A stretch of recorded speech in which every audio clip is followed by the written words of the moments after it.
Com apenas um dedo, você abre a porta do mundo para a informação verdadeira, objetiva e sem censura. Com apenas um dedo, você se junta a esse compromisso. Você vê o resultado de nosso trabalho, a sua nova visão do mundo. Mundial Telenotícias Brasil.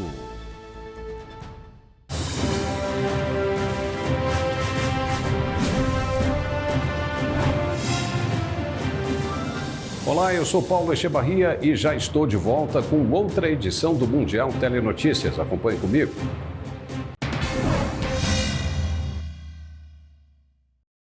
A cúpula da OTAN começou nesta quarta-feira em Madrid, na Espanha. O conflito na Ucrânia é o tema principal do evento e, ao término do encontro, a aliança terá 2 novos membros, Finlândia e Suécia. A incorporação dos territórios vai fazer com que a OTAN mais do que dobre os limites territoriais com a Rússia, devido aos 1.300 quilômetros de fronteira que o país divide com a Finlândia.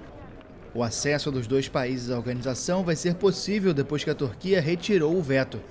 O governo turco era contrário à adesão por acusar a dupla nórdica de abrigar militantes do Partido dos Trabalhadores do Kurdistão, grupo considerado terrorista por Ankara.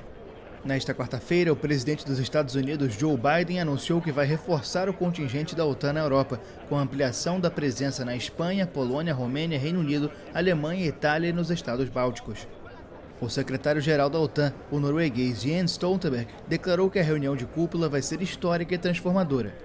A aliança, criada em 1949, vai iniciar a maior reforma na capacidade de defesa e dissuasão desde o fim da Guerra Fria.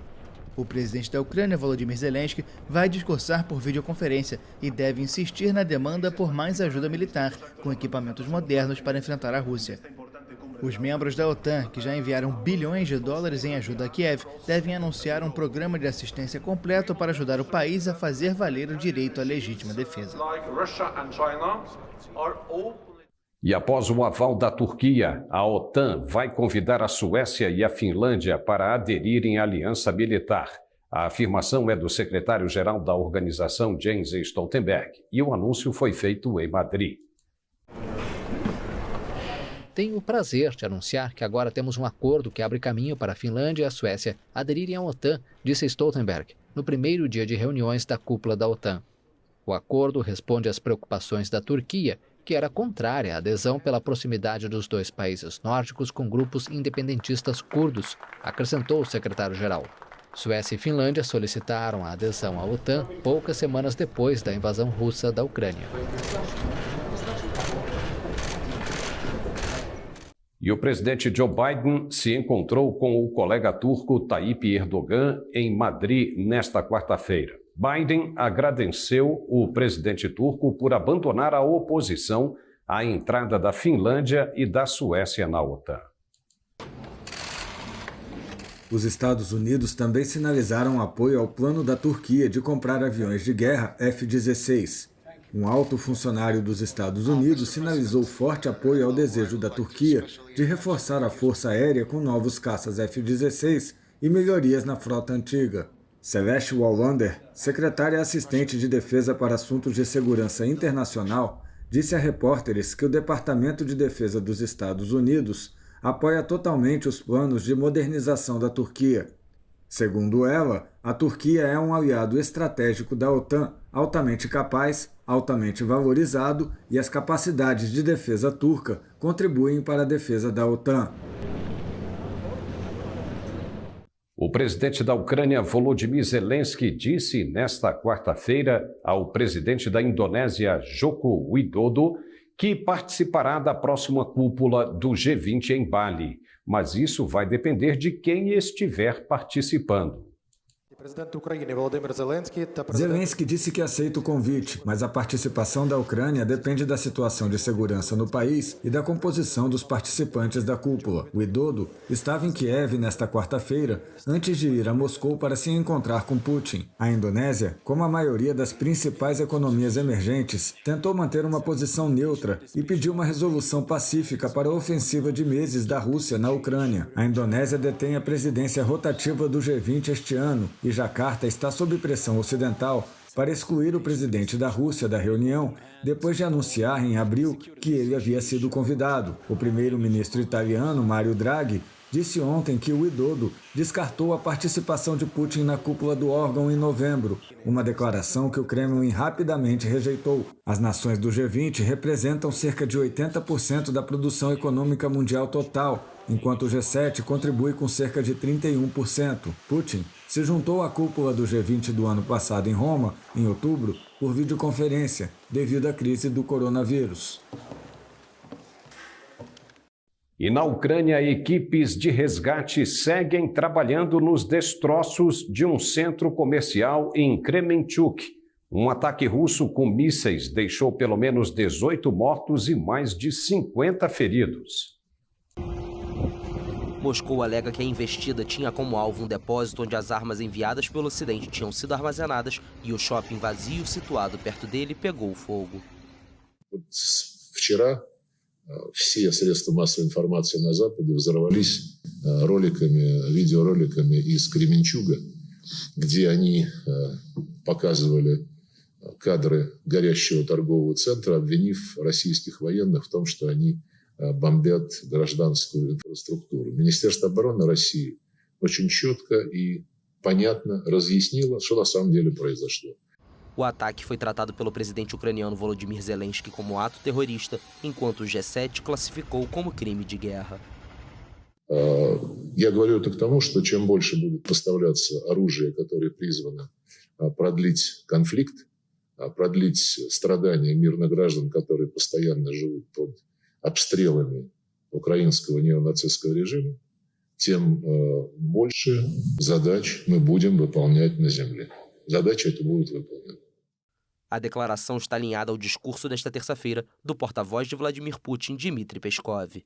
Segundo ele, a ofensiva no país vizinho só vai parar quando o governo ucraniano ordenar às unidades nacionalistas que entreguem as armas, ordenar aos soldados ucranianos que entreguem as armas e todas as condições estabelecidas pela Rússia devem ser aplicadas. A agência de classificação Moody's afirmou que a Rússia estaria em situação de default. O termo se refere a quem não tem condições para saldar as próprias dívidas. De acordo com a instituição, em 27 de junho, os detentores da dívida russa não haviam recebido o pagamento dos cupons de 2 eurobônus no valor de 100 milhões de dólares, cerca de 520 milhões de reais, no vencimento do período de carência de 30 dias corridos. A situação não implica um status legal de default para a Rússia, porque as agências não podem mais avaliar o país devido às sanções internacionais impostas contra Moscou pela invasão da Ucrânia. Agora, cabe a um comitê de credores avaliar se Moscou está ou não inadimplente nos pagamentos. A Rússia deveria pagar 100 milhões de dólares em juros sobre sua dívida em 27 de maio, um prazo com um período de carência de um mês que expirou no domingo. O Ministério das Finanças da Rússia alegou ter pago dinheiro em moeda estrangeira já em 20 de maio. Mas Moscou admitiu na segunda-feira que o dinheiro não chegou aos credores porque os intermediários bancários bloquearam os pagamentos devido às sanções impostas pelos países ocidentais. O Kremlin assegurou na segunda-feira que a não obtenção do dinheiro pelos investidores não resulta do fato de não ter havido um pagamento, mas sim que é causado pela ação de terceiros, algo que não é diretamente considerado como caso de não pagamento. Linhas de trens e ônibus ligarão a partir de 1º de julho a Crimeia, anexada pela Rússia, com as novas regiões ocupadas do sul da Ucrânia. Esta é a primeira vez que isso acontece desde a anexação da Crimeia em 2014 por Moscou e a suspensão dos transportes entre as regiões. O Ministério Autoproclamado do Interior da região de Kherson, ocupada desde março por tropas russas, informou em um comunicado que os ônibus ligarão 2 vezes por dia Simferopol, a capital da Crimeia, com a cidade de Kherson.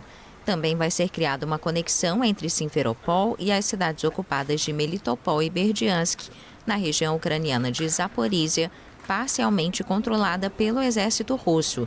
O Ministério também anunciou uma nova linha ferroviária entre a cidade de Dzhankoi, na Crimeia, e Kherson e Melitopol.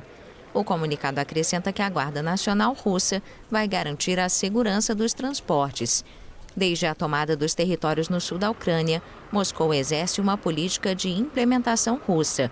Sua moeda, o rublo, passou a ser utilizada, passaportes russos são distribuídos e as vozes críticas são reprimidas. O prefeito ucraniano eleito de Kherson, Igor Kolijaev, deposto pelas forças russas em abril, foi preso na terça-feira. As novas autoridades locais pró-Moscou pedem a organização de referendos sobre o vínculo da região com a Rússia.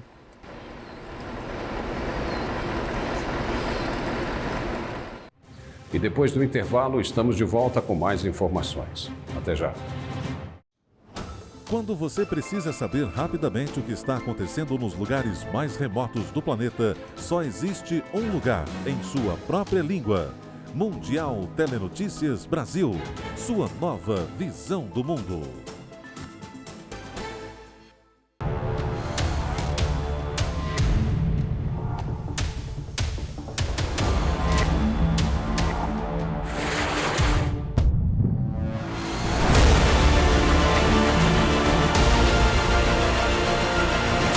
É uma satisfação conduzir os primeiros itens de série no Brasil. Senta boa, Brasil!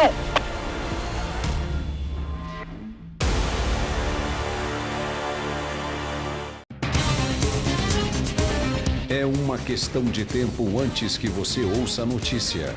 Depois de ouvi-la, você terá todas as notícias em nossa língua.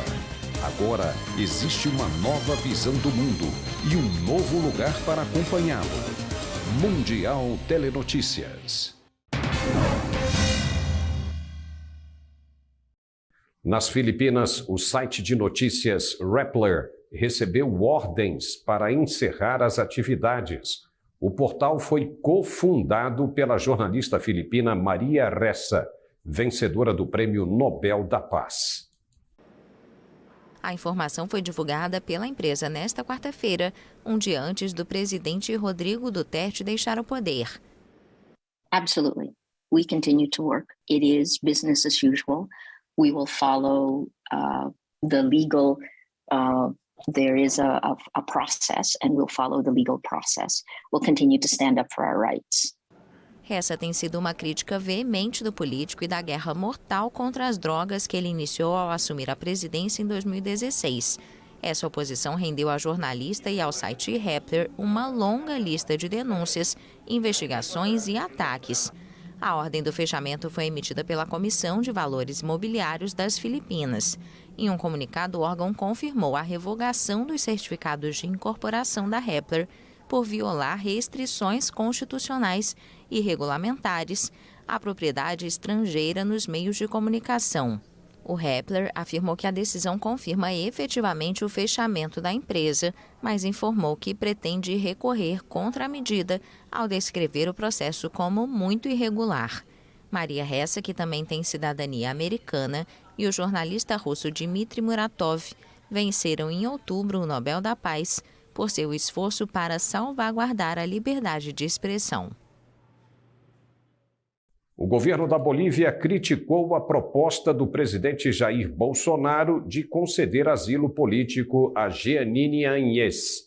A ex-senadora boliviana foi condenada a 10 anos de prisão por assumir a presidência do país irregularmente após a renúncia de Evo Morales em 2019. O ministro de Relações Exteriores boliviano, Rogério Maita, afirmou: Lamentamos las desafortunadas declaraciones del presidente del Brasil, Jair Bolsonaro, que son absolutamente impertinentes, hacen una inapropiada injerencia en asuntos internos. Maita defendeu a condenação de Áñez e informou que a Bolívia apresentará uma queixa diplomática ao país vizinho.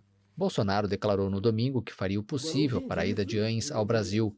Ele também afirmou que considera injusta a prisão da ex-presidente interina da Bolívia.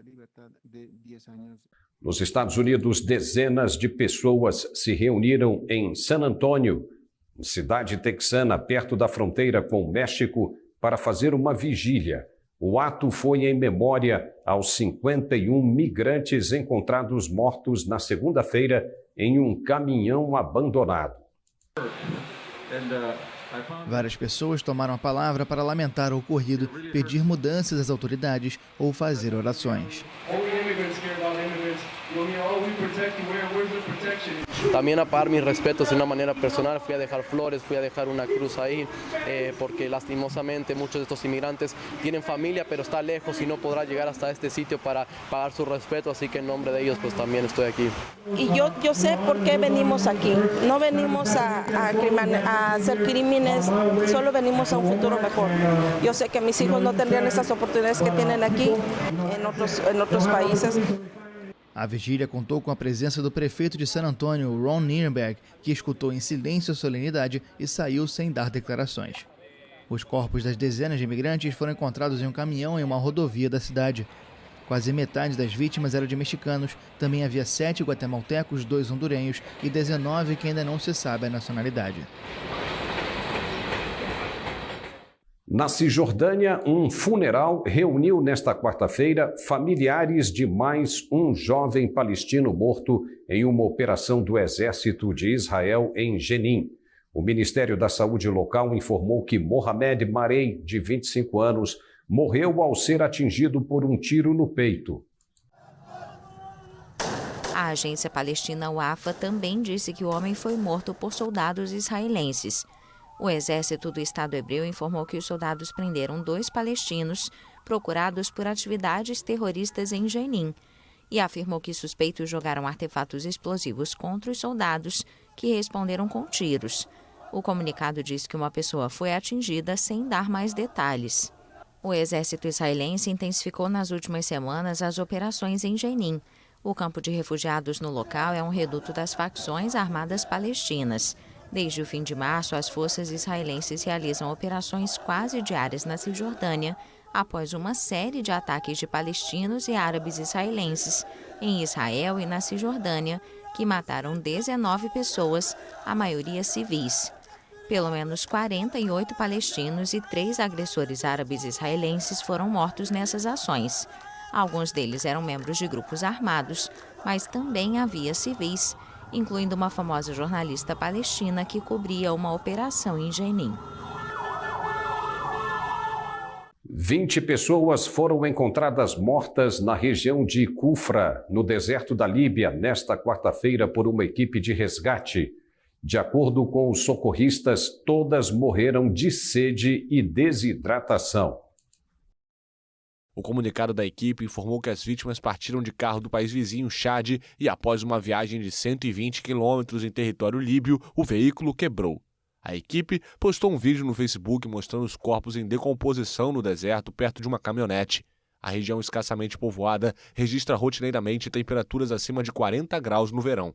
A Líbia está em conflito após as revoltas que derrubaram o ditador Muammar Gaddafi e as fronteiras com Chad, Níger e Sudão se tornaram rotas de tráfico de pessoas e contrabando. O número de cidadãos registrados para possuir armas no Brasil cresceu 474% entre 2018 e 2022. Esse crescimento se deu no período em que o governo de Jair Bolsonaro flexibilizou as regras e fomentou o acesso às armas de fogo. A informação foi divulgada nesta terça-feira pela ONG Fórum Brasileiro de Segurança Pública.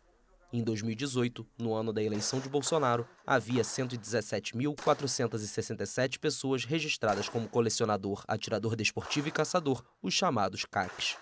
Em junho de 2022, já eram 673.818. A ONG calcula que existem cerca de 4,4 milhões de armas em mãos particulares no Brasil, com base nos dados do Exército e da Polícia Federal, órgãos que avaliam e autorizam o uso de armas para civis. O número inclui outras categorias autorizadas a solicitar um registro, como determinados funcionários públicos e empresários e as armas de uso particular de membros da polícia, das Forças Armadas e outros agentes de segurança fora de serviço. Com um problema, cerca de 30% disso, 1/3 disso, são armas em situação irregular, que estão com os registros expirados, vencidos, e o governo não tem fiscalizado ou cobrado essa atualização. Isso significa que se a arma for desviada, se ela foi vendida, se continua com quem comprou legalmente e agora foi para a ilegalidade, nós não sabemos. Desde que chegou ao poder em 2019, Bolsonaro flexibilizou através de decretos os requisitos de acesso às armas, assim como o número permitido de artefatos e munições por pessoa. O Anuário de Segurança Pública apresentou dados positivos quanto ao número de homicídios, mas com ressalvas a serem feitas. O Brasil, em 2021, teve uma boa notícia, que é a redução em 6,5% das suas mortes violentas intencionais dos seus homicídios. Mas essa boa notícia esconde, na verdade, uma realidade extremamente perversa, que é o Brasil. Ele responde por 1 em cada 5 mortes do planeta conhecidas em 2020, por exemplo, segundo os dados do Escritório da ONU para Crime e Drogas. Enquanto os homicídios caíram em todas as demais regiões do país, na região norte eles aumentaram em 7,9%.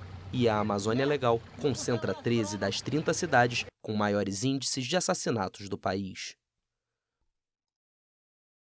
O Congresso do Equador rejeitou o pedido de destituição do presidente Guillermo Lasso. Ele enfrenta uma crise política devido a protestos liderados por grupos indígenas que denunciam o alto custo de vida. A proposta para retirar Lasso do poder alcançou somente 80 dos 92 votos necessários. O bloco opositor União pela Esperança, o principal do Legislativo e próximo ao ex-presidente Rafael Correa, propôs o impeachment devido à grave crise política e comoção interna. Dos 137 membros da Assembleia Nacional, 42 votaram contra e 11 se abstiveram. O partido governista tem apenas 13 cadeiras. Lasso enfrenta uma crise política em protestos organizados desde 13 de junho pela poderosa e opositora Confederação de Nacionalidades Indígenas, que já provocou a queda de outros 3 presidentes. Os manifestantes pedem uma redução de preços de combustíveis de até 21% e a moratória da dívida de trabalhadores agrários. A repressão aos protestos já causou 6 mortes, deixou mais de 600 feridos e 150 detidos. E agora 1 minuto para o intervalo e já voltamos. A melhor alternativa de notícias internacionais em português. Mundial Telenotícias Brasil. É preciso coragem para olhar para o passado e ver as adversidades que superamos. Durante todo o caminho, enfrentamos batalhas, fazemos escolhas e sabemos que não chegamos sozinhos onde estamos. A Marinha está repleta de grandes heróis que inspiram novas histórias. Somos a força que transforma.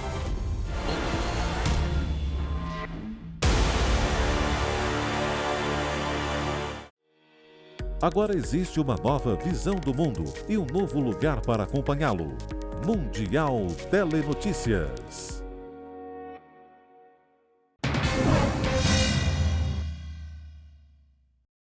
A Venezuela ordenou a suspensão das aulas em todos os níveis de ensino nesta quarta e quinta-feira, antes da chegada de um ciclone tropical.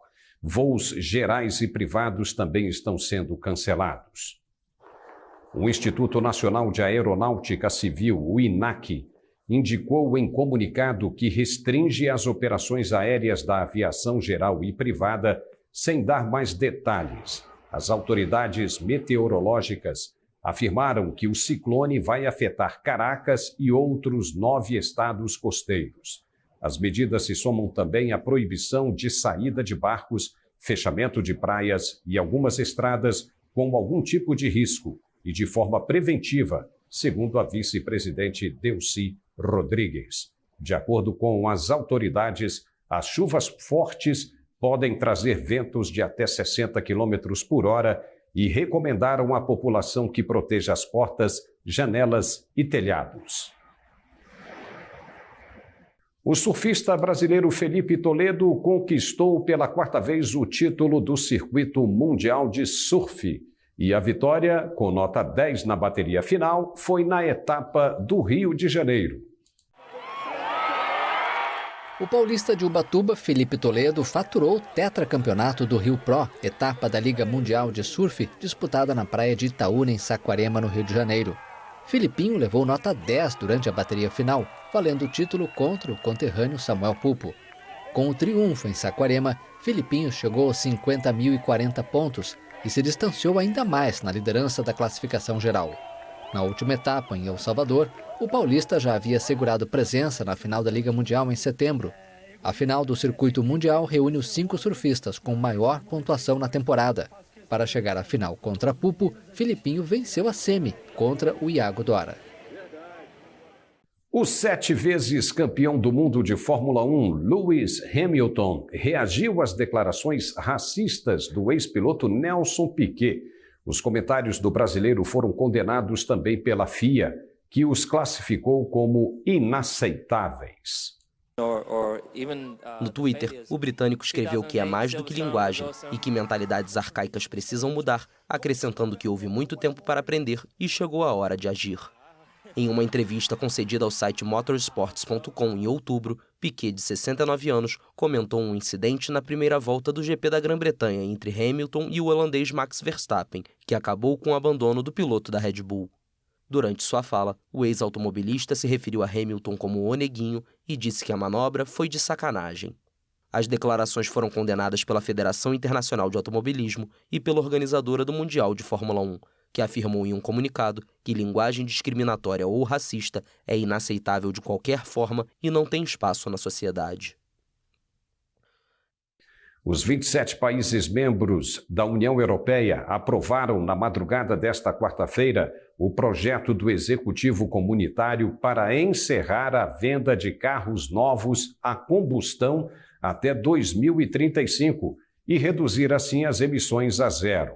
A proposta anunciada em julho de 2021 deve contribuir para alcançar os objetivos climáticos do continente até 2050.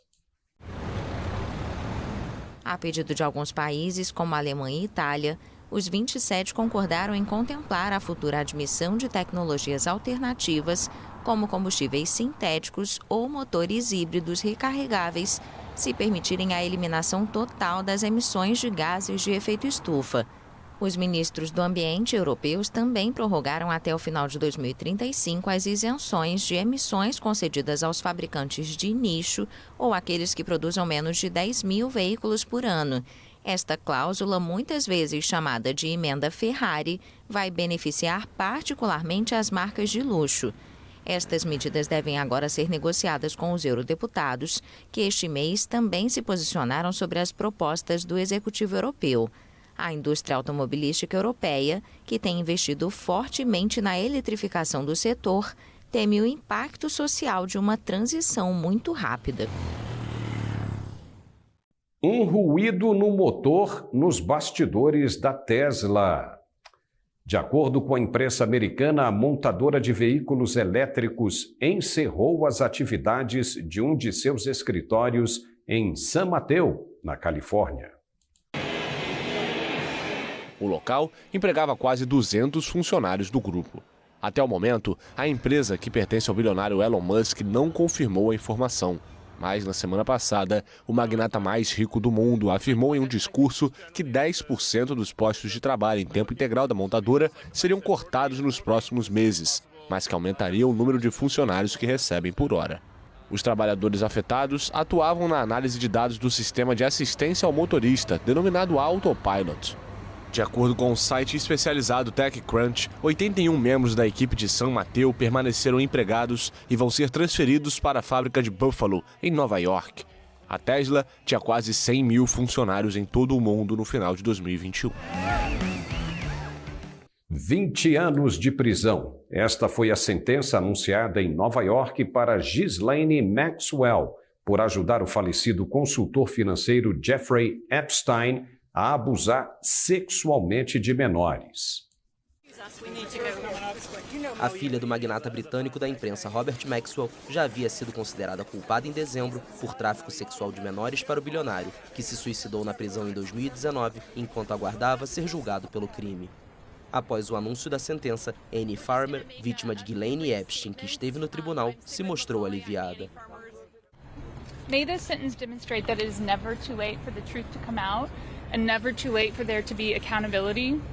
If you're someone who's experienced sexual abuse or exploitation and did not feel safe to report those crimes, or were not believed when you did, or were told that the perpetrators would not be held accountable, this is for you. A defesa da socialite informou que vai recorrer. Even before she stepped forward into this courthouse, She was being tried and convicted in the court of public opinion. Glenn will appeal this case, and we are confident that she will prevail on appeal. A condenação é menor do que a pena de 30 a 55 anos pedida pela promotoria pela responsabilidade no tráfico de menores e pela falta total de arrependimento após recrutar entre 1994 e 2004 menores de idade para serem exploradas sexualmente por Epstein. Os dois mantiveram um relacionamento afetivo, de amizade e profissional por quase 3 décadas. Na Índia, pelo menos 19 pessoas morreram em Mumbai, no desabamento de um prédio provocado por chuvas de monção. O prédio de 4 andares, localizado próximo a uma favela no centro da cidade, desabou pouco antes da meia-noite. Pelo menos 19 pessoas morreram em Mumbai, no oeste da Índia, no desabamento de um prédio provocado por chuvas de monção. O prédio de 4 andares, localizado próximo à favela no centro de Mumbai, desabou pouco antes da meia-noite. Até a tarde desta terça-feira, 14 pessoas tinham sido resgatadas e 19 corpos retirados dos escombros. Pelo menos 6 dos mortos tinham entre 18 e 21 anos, segundo as autoridades da cidade. As equipes de resgate escavam na lama e entre os escombros em busca de possíveis sobreviventes, movendo pesadas lajes de concreto. Mas as chuvas fortes e persistentes dificultam os esforços. As chuvas de monção, que ocorrem de junho a setembro na Índia, desencadeiam com frequência desabamentos. Estruturas antigas ou precárias podem ceder após dias de chuva ininterrupta. Um ministro de Estado pediu aos moradores que abandonassem outros prédios em péssimo estado de conservação. E por aqui encerramos esta edição, mas daqui a pouco estamos de volta com muito mais informação para você. Até já. É uma questão de tempo antes que você ouça a notícia. Depois de ouvi-la, você terá todas as notícias em nossa língua. Agora existe uma nova visão do mundo e um novo lugar para acompanhá-lo. Mundial Telenotícias.